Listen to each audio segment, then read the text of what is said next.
Dans ce podcast, nous partons à la rencontre des personnages de la série Les Enquêtes du commissaire Le Foll, par Bristol Bazar.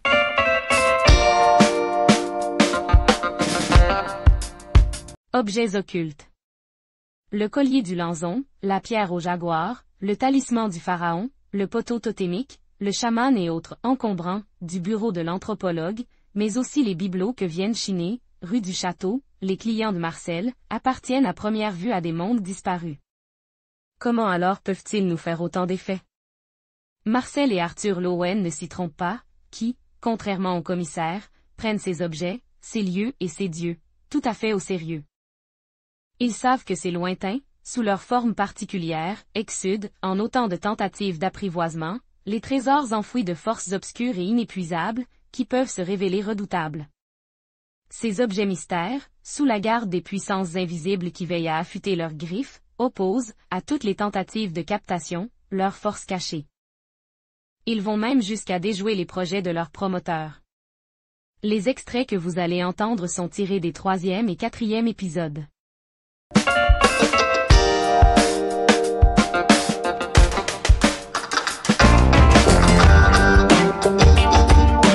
Arthur m'attendait près du poteau totémique. « Ils n'en ont pas voulu là-bas » demandai-je, l'index pointé sur l'imposante sculpture. Le prof haussa les épaules. Restitué dans le cadre d'un programme de décolonisation. L'objet lui avait été renvoyé. Les intéressés avaient déclaré être passés à autre chose entre-temps, après lui avoir administré un cours sur le caractère mortel des civilisations, qui finissent toutes, un jour ou l'autre, pour des raisons diverses, mêlées en d'inextricables écheveaux, par s'effondrer, couler, glisser, entraînant dans leur délitement et transformation l'inéluctable disparition du plus faible. Renouveler en douceur, échapper à la spectaculaire histoire des guerres, ne laisser aux générations à venir que les traces archéologiques d'une coexistence pacifique et édifiante, est tout un art. Craignant de froisser les susceptibilités, l'anthropologue avait passé l'événement du poteau sous silence et cherchait preneur pour le totem.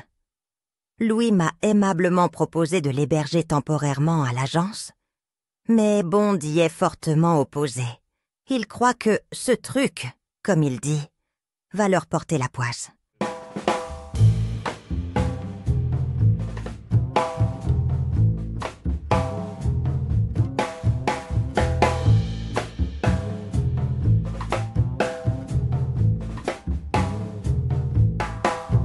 Marcel fourragea dans un bouquin épais, comme un butoir de porte cochère.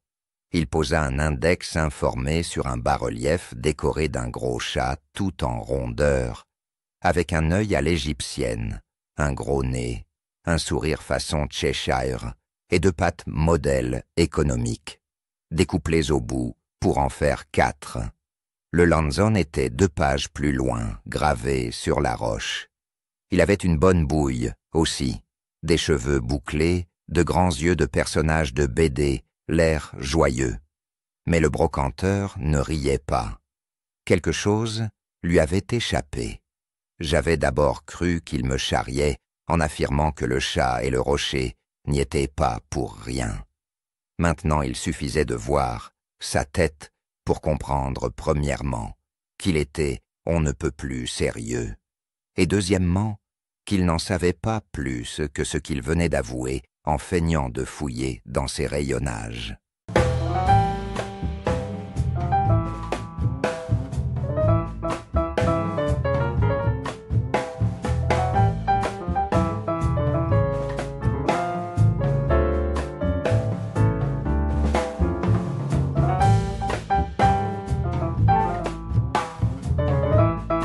Le trajet marchand commençait à prendre consistance.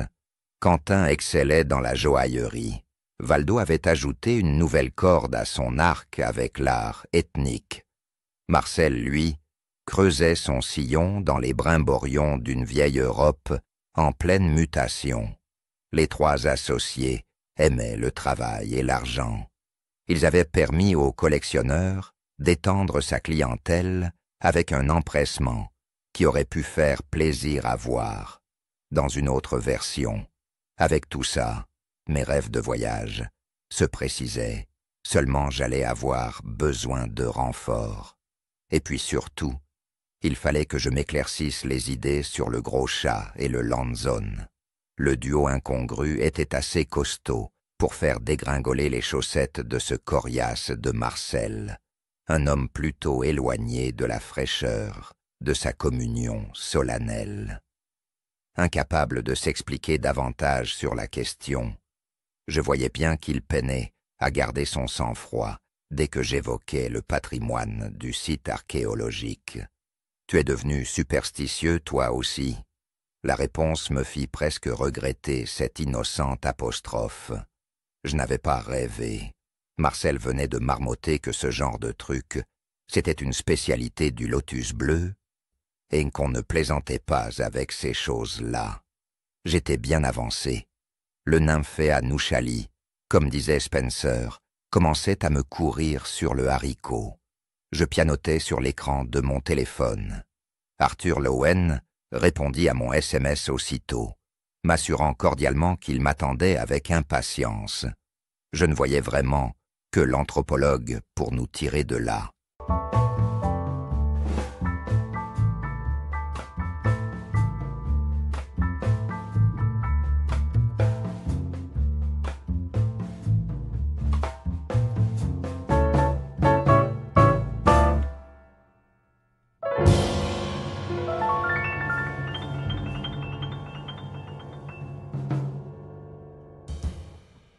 La divinité de la Grande Lance, le dieu lame sculpté dans le roc, garant de la paix et de la fécondité, de la germination et de l'abondance des récoltes, est soustrait au regard, comme les secrets du soleil et de la pluie, l'obélisque inamovible, pivot de l'espace sacré, est souterrainement enfoui, dissimulé au monde profane.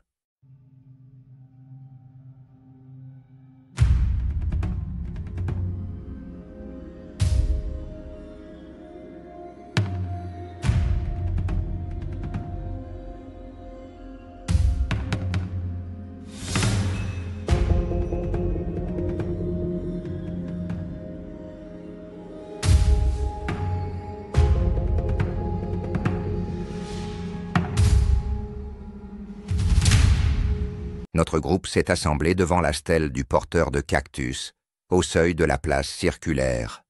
Le monolithe dédié à San Pedro, Trichocereus pachanois, oppose sa dureté à l'usure du temps. Épaisse, profonde, piquée d'épines, les côtes de la plante ont été gravées là, il y a au moins 3000 ans. En assistant au spectaculaire lever du jour, en voyant les murs du temple sortir lentement des ténèbres, les masques et les êtres mi-animaux, mi-humains du panthéon de Chavin se réveillant doucement sous les lueurs de l'aube. Il nous a été facile d'imaginer les mouvements et les métamorphoses du bestiaire antique pour qui serait sous l'emprise des propriétés hallucinogènes de la plante.